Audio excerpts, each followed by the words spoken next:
Good morning students.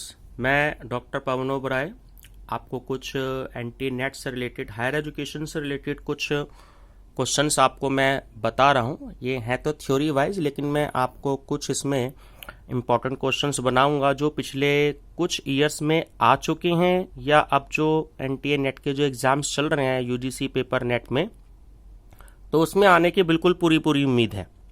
ये कुछ questions हैं कि ये हर 1-2 साल रिपीट होते हैं और एनटीए नेट इसको पूछ सकता है आपसे। तो शुरू करते हैं कुछ यूनिवर्सिटीज़ के बारे में बताना।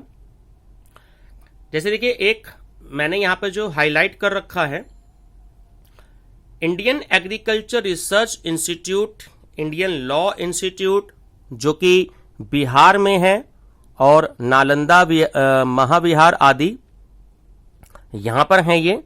और इनकी जो टोटल संख्या है इस समय तक वो 126 है। तो इसमें आपसे पूछ सकता है, तो यहाँ पर आपको 126 याद रखना है। और ये बात आपको मैं बता दूं, आप सब लोग जानते होंगे, जो राज्यपाल होती हैं स्टेट लेवल यूनिवर्सिटीज़ के, उनके अंडर में ये सारी यूनिवर्सिटीज़ होती हैं। लेकिन जो डीम्ड यूनिवर्सिटी होती है, इन पर राज्यपाल का कोई भी अधिकार नहीं होता। ये सारी यूनिवर्सिटीज़ अपने सिलेबस, अपनी फीस, अपना एडमिशन प्रोसेस या अपनी जो इनकी उपाधियां होती हैं लाइक पीएचडी, डीलिट, तो ये इनको खुद से ही सारे डिसीजन ले सकती हैं। उसमें राज्यपाल का कोई भी अधिकार नहीं होता। ये राज्यपाल के अधिकार क्षेत्र में नहीं आते।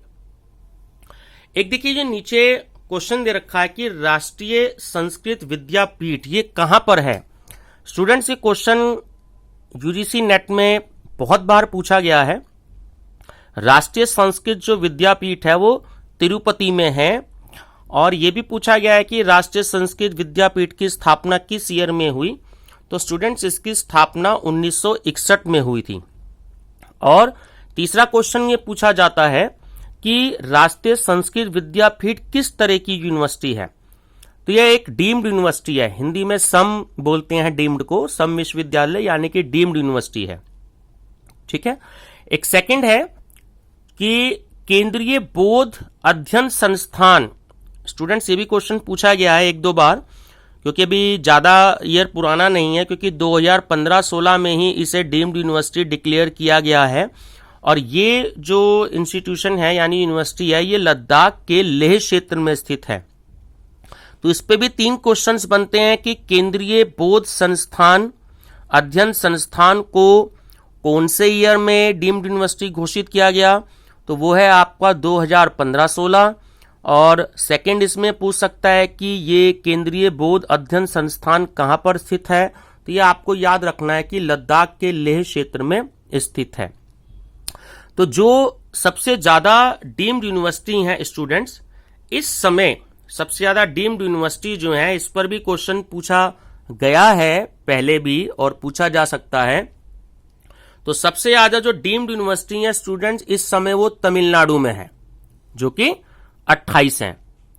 महाराष्ट्र में 21 हैं, कर्नाटक में 14 है, दिल्ली में 10 है, और सबसे कम है इस समय उत्तर प्रदेश में, जो कि 9 है। तो इसमें से 2 क्वेश्चन आपसे पूछे जा सकते हैं। नंबर फर्स्ट, कि डीम्ड यूनिवर्सिटी सबसे ज्यादा किस स्टेट में है। तो उसका आंसर आपको याद रखना है कि तमिलनाडु। और सबसे कम किस क्षेत्र में है, तो उसका आंसर आपको याद रखना है कि उत्तर प्रदेश में है। अच्छा, ये जो हम बार बार बात करते हैं कि इतनी यूनिवर्सिटीज हैं हमारे इंडिया में, तो ये हम 2 तरीके से, मैंने कल की वीडियो में भी आपको बताया था कि हम 2 तरीके से हमें इनको याद रखना चाहिए।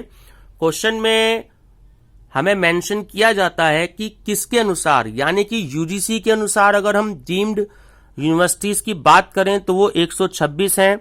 और जबकि अगर ह्यूमन रिसोर्स डेवलपमेंट मिनिस्ट्री जो है, एचआरडी मिनिस्ट्री जो है, उसके अकॉर्डिंग अगर हम देखें तो वो 129 है। तो स्टूडेंट्स, यहाँ पे ध्यान देने वाली बात है कि आपको ये ध्यान देना पड़ेगा कि वो, यानी कि एग्जाम में पूछा किसके हिसाब से है। तो यूजीसी के हिसाब से अलग हो सकता है और एचआरडी मिनिस्ट्री के हिसाब से अलग हो सकता है। तो यहां पर आपको ध्यान देना है। ठीक है स्टूडेंट्स। नेक्स्ट टॉपिक है स्टूडेंट्स, हम इसमें बात करते हैं स्टेट प्राइवेट यूनिवर्सिटीज जो होती हैं। तो आपको ध्यान रखनी है कि जो स्टेट प्राइवेट यूनिवर्सिटीज वो होती है जिसकी जो स्पॉन्सर बॉडीज जो होती है, जैसी कोई सोसाइटी या अगर उनका कोई रजिस्ट्रेशन होता है तो वो सोसाइटी रजिस्ट्रेशन एक्ट 1860 के अंतर्गत होता है। तो यहां पे एक क्वेश्चन आपका बनता है कि आपसे एक्ट पूछ सकता है कि कौन जो रजिस्ट्रेशन होता है स्टेट प्राइवेट यूनिवर्सिटीज का वो सोसाइटी रजिस्ट्रेशन एक्ट कौन सा है, तो वहां पर आपको 1860 याद रखना है। और दूसरा क्वेश्चन इसमें पूछ सकता है कि कोई भी पब्लिक ट्रस्ट या कंपनी जिसका रजिस्ट्रेशन कंपनी अधिनियम 1956 के धारा 25 के अनुसार होता है तो उसके माध्यम से कोई भी केंद्र या राज्य सरकार के अधिनियमों के अधीन स्थापित किया गया है। ठीक है, तो यहां पर कंपनी अधिनियम 1956 तो जनरली सबको याद रहता है, लेकिन इसकी जो धारा है वो आपको याद रखनी है कि 25। ठीक है, सेकंड क्वेश्चन। थर्ड क्वेश्चन यहां पे बन सकता है स्टूडेंट की राज्य निजी विश्वविद्यालय जो होती है उनको यूजीसी नियमन जो होता है वो कौन सा अप्लाई करना पड़ता है, तो यहां पर 2003 द्वारा विनिर्यातत किया गया है। तो 2003 आपको याद रखना है, यूजीसी विनियम 2003। एक क्वेश्चन ये बन सकता है स्टूडेंट्स, बहुत इंपॉर्टेंट है कि at present time state private universities हमारे इंडिया में कितनी हैं। तो इस समय आपको याद रखना है कि 337 यूनिवर्सिटीज हैं इसमें। ठीक है स्टूडेंट्स, ध्यान रखिएगा, इनमें से एक क्वेश्चन आपसे जरूर पूछ सकता है। अच्छा, अब ये जो 337 हैं जो ये मैं आपको बता रहा हूं, ये 337 जो हैं वो यूजीसी के अकॉर्डिंग है। ठीक है, 5 जुलाई 2019 तक। अगर हम एचआरडी मिनिस्ट्री की बात करें तो उसके अकॉर्डिंग ये केवल 185 हैं। ठीक है स्टूडेंट, याद रखिएगा।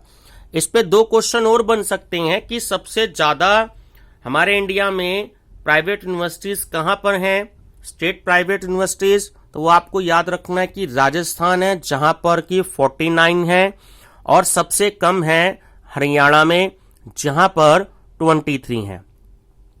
एक टॉपिक स्टूडेंट्स इसमें से ये बनता है कि अक्सर आप फेक यूनिवर्सिटीज का नाम सुनते हैं, तो फेक यूनिवर्सिटीज के बारे में आपको बता दूं, इसमें एक ये क्वेश्चन बन सकता है कि ऐसी यूनिवर्सिटीज जो यूजीसी अधिनियम की धारा अधिनियम 1956 की कौन सी धारा का उल्लंघन या पालन नहीं करते हैं, तो वो धारा है स्टूडेंट्स 22। तो यहां पर धारा 22 को आपको याद रखना है। ठीक है, और ये जो भी हमारे जो फेक यूनिवर्सिटीज हैं, फर्जी या जाली जो यूनिवर्सिटीज हैं, वो इस समय एट प्रेजेंट टाइम, अगला क्वेश्चन आपसे पूछ सकता है कि कितनी स्टेट्स में इस समय चल रही हैं, ये संचालित हो रही हैं। तो स्टूडेंट्स ये 9 स्टेट्स में इस समय संचालित हो रही हैं। और ये क्वेश्चन आया भी हुआ है यूजीसी नेट में कई साल पहले कि सबसे ज्यादा शायद आई थिंक 2018 में आया हुआ है कि सबसे ज्यादा जो है फेक यूनिवर्सिटीज कहां पर हैं, तो स्टूडेंट्स इसका आंसर है उत्तर प्रदेश। लेकिन ये थोड़े से डेटा बदल गए हैं लास्ट ईयर से, तो क्योंकि ये जो डेटाज है ये अक्टूबर 2019 का मैं आपको बता रहा हूं, इसमें दिल्ली और ऐड हो गया है।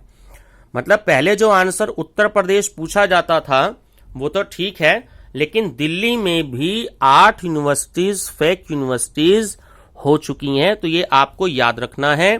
और ये जो मैं आपको डेटा बता रहा हूं, ये डेटा अक्टूबर 2019 तक का है।